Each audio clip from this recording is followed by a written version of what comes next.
Today, I specifically want to focus on the claim non-comedogenic. This is a claim that you see everywhere. There are online ingredient checkers to check and see if products are non-comedogenic. There are a lot of issues with those. The term non-comedogenic implies a product isn't going to cause breakouts or acne. So where did the idea of non-comedogenic in skincare even start? Because it has to have an inception. Well, we're always looking for the villain of the story, I think. We always are. You know what?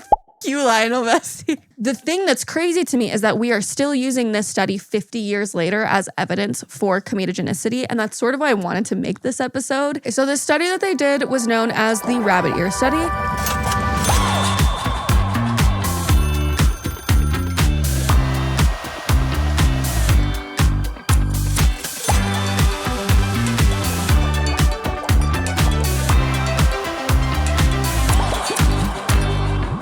Everybody, and welcome back to another episode of Beauty by the Beaker. I'm Natalie. And I'm Sadie. And we are cosmetic chemists, and we're giving science a hot new makeover. Listen, science called and she said, I'm going to be a little cuter. Yeah. This time Sadie is going to do it. This time I'm going to do it. Today we're talking about a topic that I'm very passionate about. I think I say that every single episode. We just keep covering all of your passions. We really do. It's incredible. It's almost as if both of us are like really passionate about cosmetics in general. Yeah, just like interested in these sorts of topics. Yeah. It's crazy. Yeah. Yeah. So today we are back in the science salon talking about acne. Ooh. So we talked about acne before. We had an entire episode about acne, how it works, how it happens. Somehow I feel like we are able to bring up acne like all the time. Every single episode. Yeah, but I'm really excited to talk about acne today because I feel like I've had a little bit of my own acne insights. Ooh, yeah. Today, I specifically want to focus on the claim non-comedogenic. This is a claim that you see everywhere. There are online ingredient checkers to check and see if products are non-comedogenic, and there are a lot of issues with those. So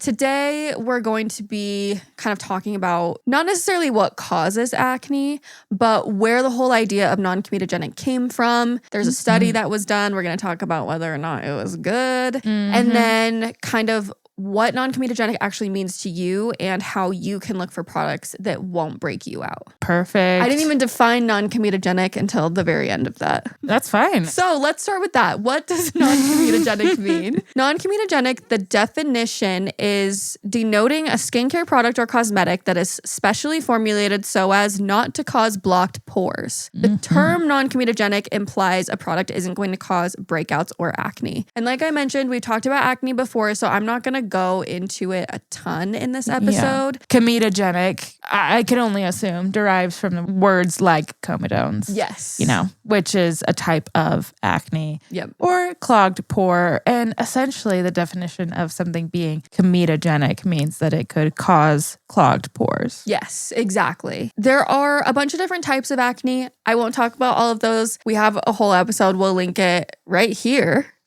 Go click it if you haven't listened to that yet for more of an overview on acne. But basically, the most common form of acne is called acne vulgaris. It includes 5 different types of acne, and it generally starts as comedones and then becomes other types of acne if the comedones rupture. And so that's what whiteheads, blackheads, really cystic acne can look like. And that is generally caused by blocked pores or blocked comedones. So yeah, like you said, the idea of non-comedogenic is that a product won't do that. It won't block pores and lead to acne. So where did the idea of non-comedogenic in skincare even start? Because it has to have an inception. It had to be born out of something. Well, we're always looking for the villain of the story, I think. We always are. And his name is Albert Kligman. It's always someone named Albert. It's always an Albert. No, he's not actually a villain. I know. I want to give him his flowers when I can. So in 1972, this guy, Albert Kligman, did a study with another guy named Otto Hills. And and Otto.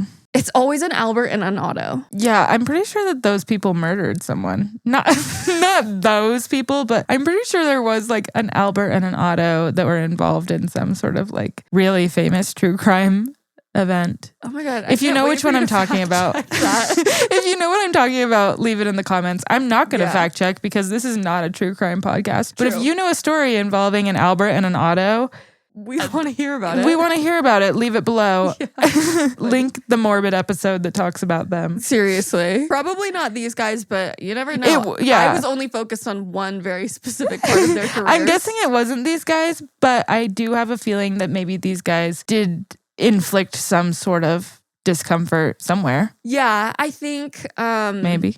Yeah. We'll get into it. Let's dive in. So, yes, we'll dive in. In 1972, they did this study. And in the study, they introduced a new type of acne specifically caused by cosmetic products that are applied to your face topically. They called this type of acne cosmetica. So they kind of... That sounds like a really like bougie designer studio. Like, yes. I'm going to acne-causmetica. Really? Like it sounds like a skincare line. Yeah. Yeah. In All right. a high-end mall. Yeah. I have acne-causmetica and I'm not afraid to say it. Fine, guys. You want to hear what I have? It is bougie. Check out my new acne-causmetica. It's a bag. Well, it's these bags. Bags and breakouts. Mm-hmm. Ooh, that's kind of cute. I love. So to start off their study, they made some general observations about women with acne. They saw that many women had chronic low-grade acne, and they believed that that became worse by cosmetics. They also observed that typically the acne developed in areas where cosmetics were commonly applied, like your chin, sometimes your cheeks, rarely the forehead, actually. Forehead acne is pretty rare. I feel like that's where like all of mine was. When? Did you when have I was like a bangs? teen. Maybe. Yeah. No. Really? I mean, On the and T-zone off. exists for a reason. Yeah. But I think Anyway. I usually break out on like my cheeks and jawline. Yeah. Like well, it's- there is like a reason for that, and that's like your lymph nodes, right? That would make sense. Forehead acne obviously does exist. I think it's just usually less common That's probably than why, other though. types. Yeah. I mean, we're not. Check that. I'm not going to. But that's not what this episode's about. No. But that would just be my guess, is that Yeah. like hormonal acne has to do with your lymphatic system. Yeah. And so I would guess that because hormonal acne is a big, broad category of acne, that contributes to the areas that are most likely to see acne. Yeah. Your Yes. forehead not being like a huge one of those. Exactly. Yeah. So you can still get it, but not typically. Anyway. Yeah. They also noticed that when women stopped using cosmetics, the acne got better, often without any acne treatment. This was just preliminary observations. I'm not necessarily saying these are correct. I'm just saying this is what they observed to do the study. So they saw these things. Yeah. But also it's an undisclosed amount of women that they're looking at. So Yeah. they could have been looking at 2 people. And I don't know if we want to discuss this now, but I can think of like a lot of reasons why that might be. Yeah. And I don't think it's necessarily the cosmetics themselves, but maybe like the application of the cosmetics, the fact that cosmetics are usually meant to create a barrier. And if Yep. you're applying them with like dirty skin, then you're trapping all of that in there, or using dirty brushes, which let's be honest, I know not everyone's cleaning their brushes as often as they should be. No. Or like removing makeup as often or as properly as you should be. Yeah. So there are a lot of reasons why. And I think Yeah. this was just their preliminary, like maybe we should do a study on that. Mm-hmm. But yeah, there are a lot of reasons for any of these things. that Right. could explain. It's not that surprising to me that if you're putting stuff on your face to create a layer, you're Yeah. basically painting your face every day. Literally. That could cause some, Some irritation or Yeah. some issues. Yeah, exactly. A lot of the women that they were observing did have acne in their teens, which usually cleared up or at least partially got better. But there were also some women who had no previous issues with acne. And then all of a sudden, after they used cosmetic products, they developed acne. And then they also noticed that there wasn't usually consistency with their acne. Sometimes it would be really severe. Other times they had none at all. They thought this might be because women were using different products at different times. In their words, they said, in the never-ending quest for beauty in a bottle, few women are loyal to a single product. Beauty in a Bottle, new podcast name? maybe. Yeah. Okay, so those were the observations that they made to some sort of undisclosed group of women that made them be like, hey, let's do the study. The way that they conducted the study was they did histologic findings. This refers to looking at tissue underneath a microscope. So they took a little bit of the lesions like from the women who had acne. They were aged 26 to 45 and they were open and closed comedones, papules, and pustules, just various types of acne. We'll put a little graphic that I made up here so you can kind of see the different types of them. They all kind of look the same. I don't know. They just show different types of acne. And then the results showed that acne cosmetica was indistinguishable from acne vulgaris, which is something I didn't mention. But their idea is that acne vulgaris happens from regular, everyday life hormones. That's the type of acne that you would get whether or not you are using cosmetic products. Acne cosmetica is their new proposed type that specifically comes from using cosmetics. Does that make sense? Yeah. The army's back. We should probably wait because it's going to get loud as hell.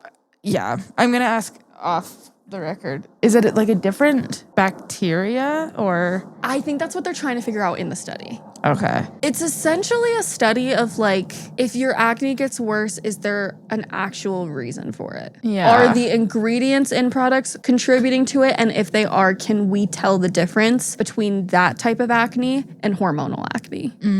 So that's like sort of the idea behind comparing it. But what they found was that there is not a difference that you can see under a microscope between pimples that are caused from cosmetic products and pimples that are caused regularly from hormones. So they probably were just the same types. Like it was probably just exaggerated underlying possible conditions. Yeah, and like the cosmetic products could have contributed to it, but that doesn't mean that they are biologically different. Yeah. It's not a different like biological response. Yeah. So it's not like infecting your skin with a new thing. Exactly. Like if you get that, you wouldn't necessarily know if it's being caused by your hormones or by the cosmetic product. Yeah. With comedogenicity specifically, I feel like if you were trying to find out, like, are we feeding something here? Something that I have kind of learned now about my acne is that if I use something like an antibacterial product, it makes my acne a lot worse. But that's because I am changing the ratios of competition. Right. And so I wonder if that was what this study was kind of looking at, is like, are you changing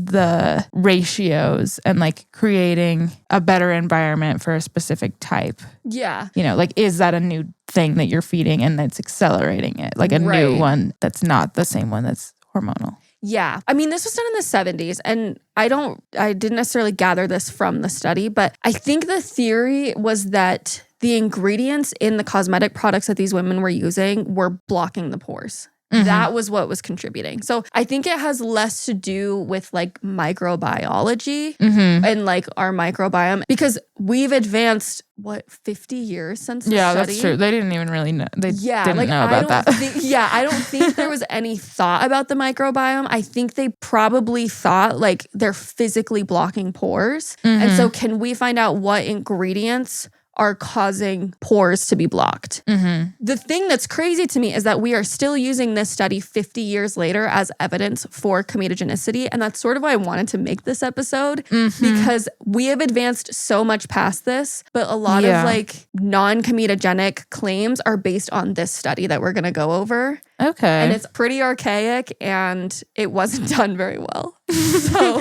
okay. Yeah. Yeah. Okay. So let's get into it. So the study that they did was known as the rabbit ear study. The study essentially claims that if you put certain cosmetic ingredients on a rabbit ear, it will contribute to acne. It'll create like pustules and papules. So they chose rabbit ears. Can you hear that in the... Did you hear anything? I think sometimes you can. Okay. Yeah, usually you can hear them. Those ones. What is going on today? I do not know. Are they doing a military drill? I don't know. It is happening quite consistently. So frequently. Hey, US can we reschedule? Army? Yeah, can do that. It's 8 p.m. Can you do this tomorrow? Literally. Okay. They decided to use rabbit ears for this because they have really large follicles and they cycle through really quickly, much faster than humans. So they typically form microcomedones, or the very beginning stages of like acne creation, within 1 to 2 weeks, which is ideal for a study where you kind of want to get an idea of what's going on quickly. Yeah, like fast tracking it. Yeah, if you did this on humans, it could take up to like 3 months in order to actually see a difference. So for this study, they decided to do it on rabbit ears. Makes sense. They chose 25 popular moisturizing creams from popular brands and shelves of Vanity Fair. I don't think Vanity Fair had shelves. So I'm not sure what No, they're a magazine. Yeah, no. They're a publication. And the publication quotes, no. The article quotes, again, this is in the 70s. We do not conceal our sense of uneasiness in haphazardly selecting samples from the shelves of Vanity Fair. How women decide such matters is one of the higher mysteries. They called the shelves of Vanity Fair, whatever. Maybe there were shelves back then.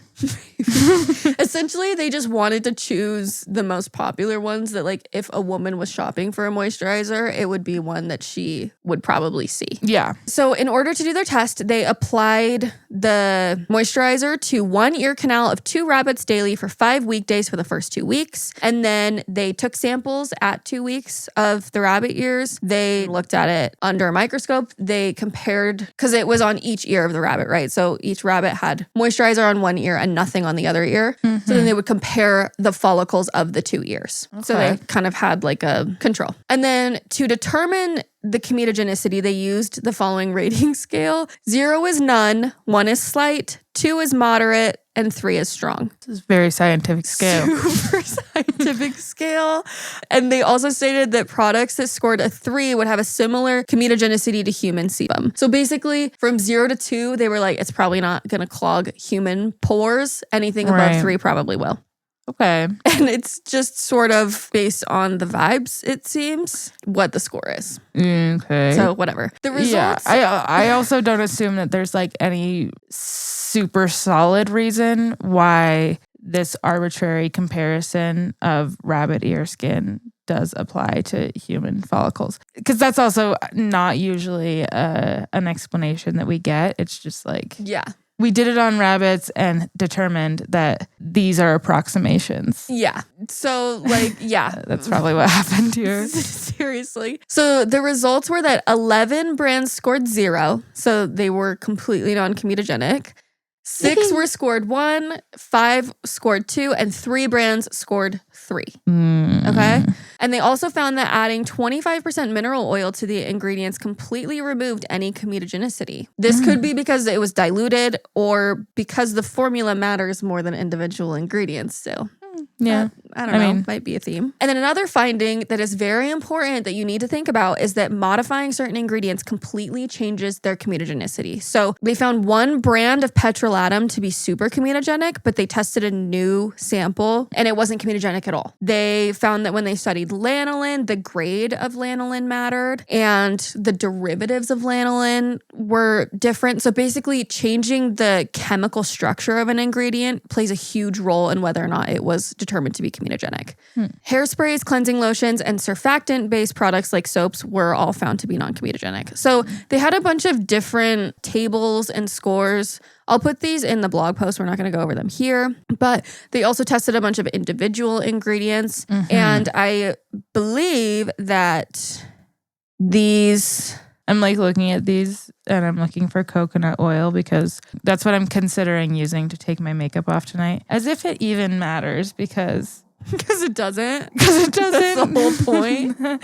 But I'm still going to try taking off my makeup with coconut oil. Yeah, it will probably be fine. It'll probably work well, I assume. The only reason it wouldn't would because the polarity of coconut oil. I think it would do a good job. Yeah. Another one I've also heard is the best is cetyl ethyl hexanoate. I don't have that. If you have any on hand, use that one. Yeah, no, I have coconut oil. Oh, okay, then use that. It's probably fine. I could get my hands on some, but part of the appeal is accessibility. You can't go to your local Smiths and get some cetyl ethyl hexanoate. I don't even know what trade name that's under. Kate, what the actual... I'm like not kidding. Like, what's going on? It's every 30 seconds. It's like hovering around your house. Sorry, not to get rife with anger. I'm just talking really fast when they're not going. Seriously. Okay, let me say it really clearly that they also tested a bunch of different ingredients that are commonly found in cosmetic products and then gave those individual ingredients comedogenicity ratings. Which technically is, as we've mentioned, not super telling because ingredients on their own, unless you're using them on their own. 100%, yeah. Not really that important. No.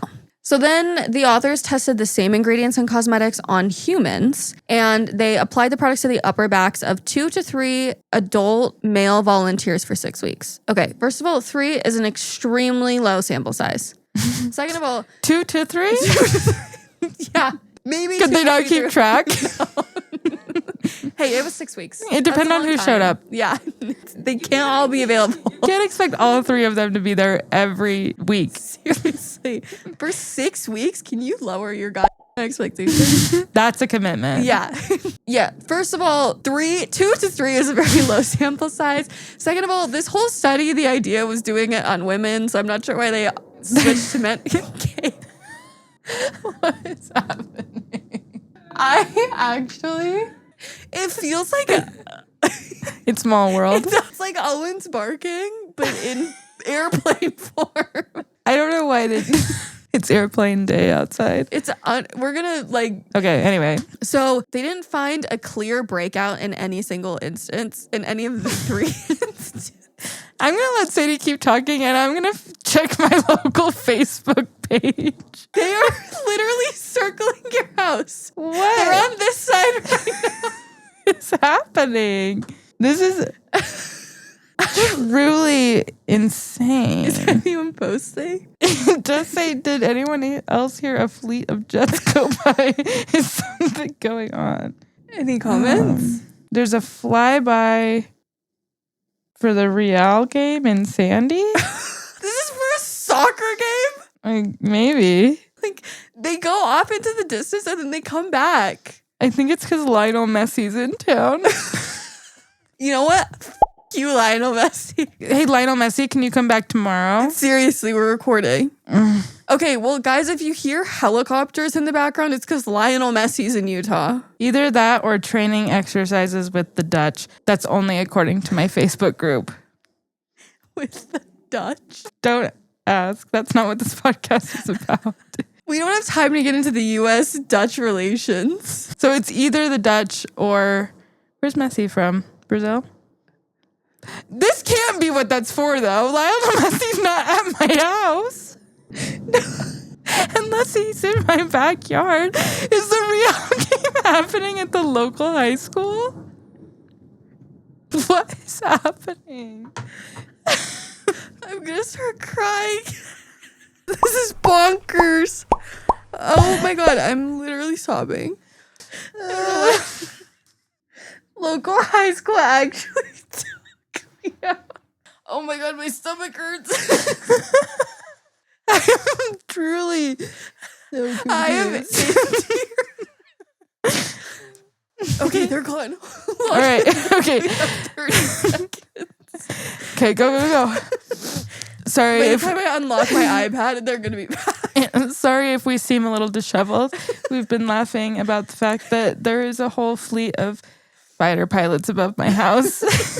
And if you don't laugh, you'll cry. And sometimes you'll do both. Anyway, we're going to try to fit as much episode in between this as possible. Take it away. Oh, let's talk about acne. Please. Let's get back to the real world now that we have a minute of silence. Please. So, for this study, there wasn't a single instance where they saw a clear... It's just a different type of plane. All right. Literally, we get rid of the fighter pilots and then our 747 and shows up. Send in the choppers. Literally. However, early comedone formation was generally apparent with the materials that were moderately acne-genic in the rabbit ear table.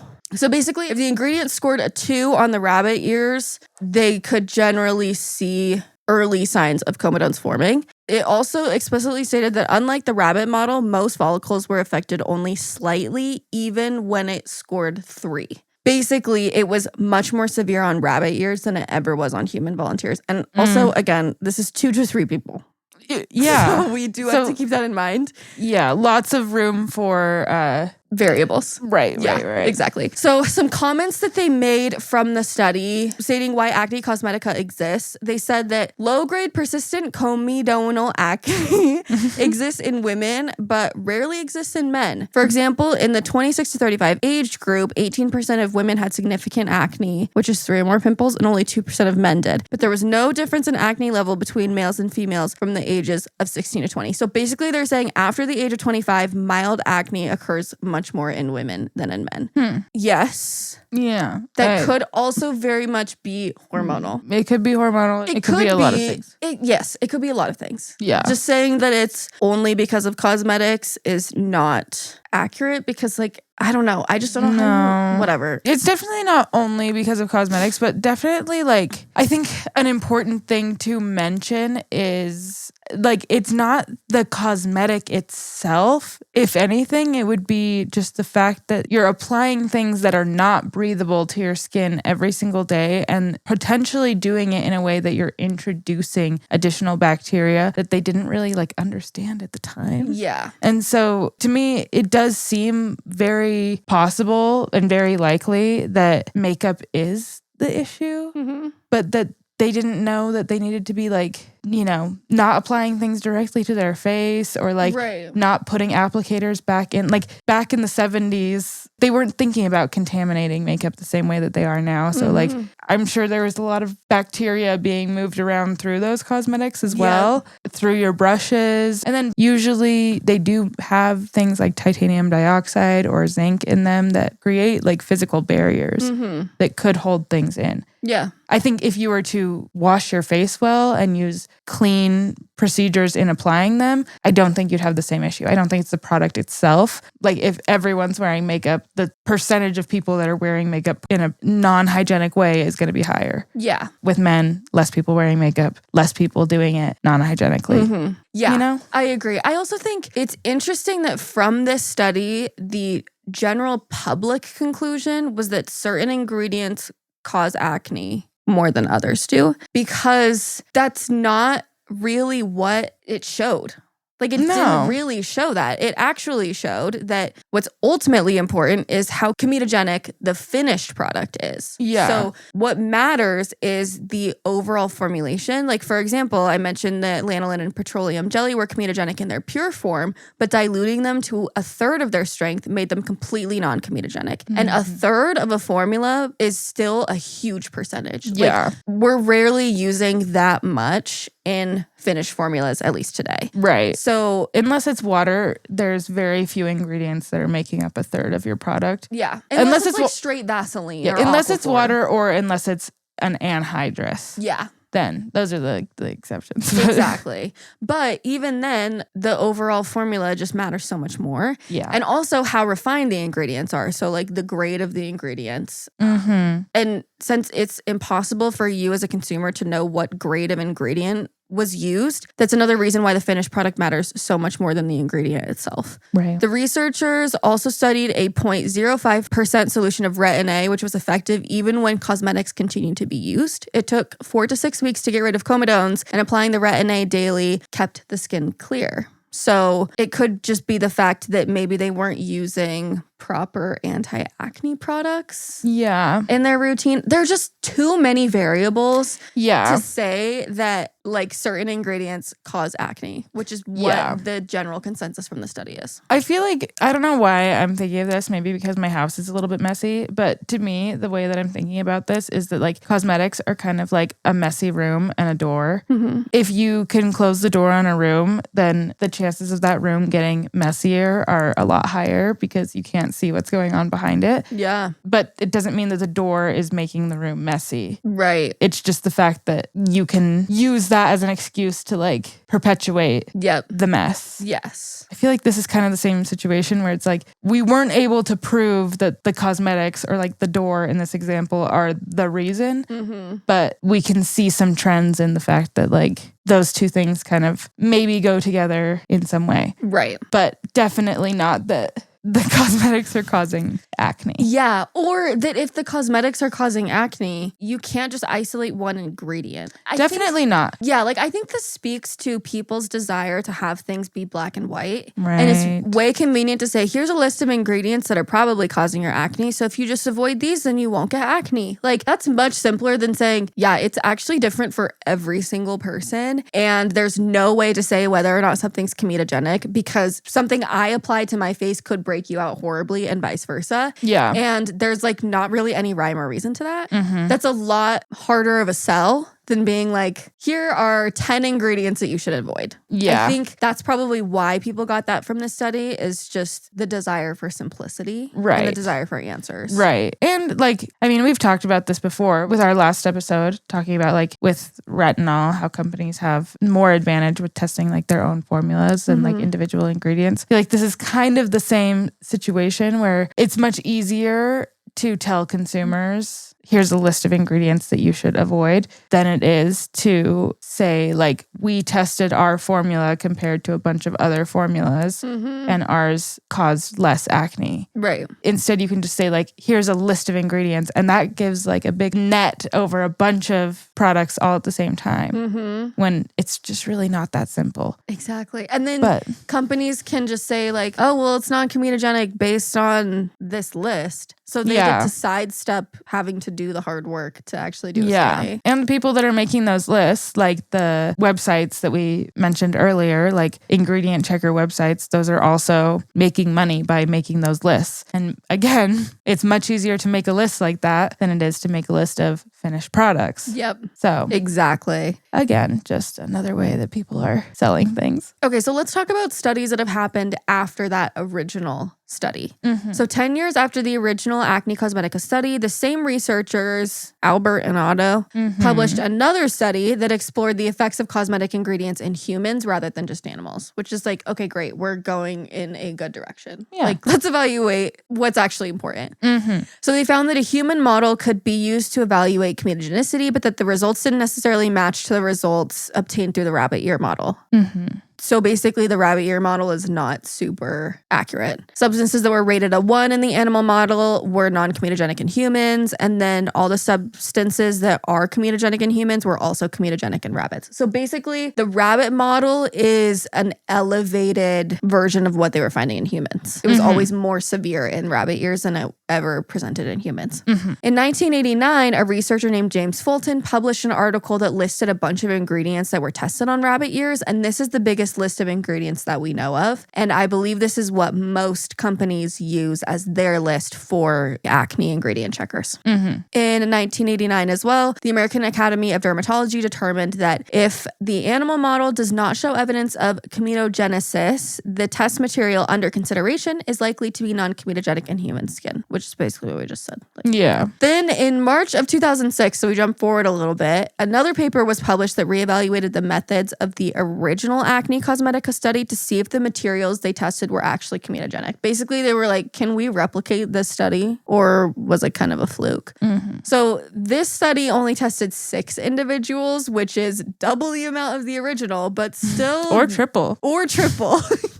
But still not great. Like 6 people is such a low sample size. Right. And they used a 48-hour application method, which is not really indicative of how you would wear a cosmetic in real life. And then they also used a follicular biopsy method. So they biopsied the follicles, which is not the most robust method, but all of these were similar to what the original study did. And so in this study, they found that some products weren't comedogenic, even if they included ingredients that were found to be comedogenic when applied to the skin at 100% concentration. Basically what we said, if you put something on your skin at 100%, it's going to behave differently than if it's in a formula. It's just the way that it is. Yeah. Okay? That's just the way the cookie crumbles. Yeah. The formula looks like a blended, unified thing because all of the things have interacted and blended together. It doesn't look like a house salad because it's pretty uniform. Yeah. Like you can't pick out the individual ingredients because they don't really exist anymore. Yeah. Butter tastes different in a cookie. Right. Because it's now different. Right. So yeah, like you don't get the same nutritional value from pasta that you do butter, even if the pasta has butter in it. yes, Because there's just so much more there. it's just different. Basically, this study just found again that the final formula is the most important thing.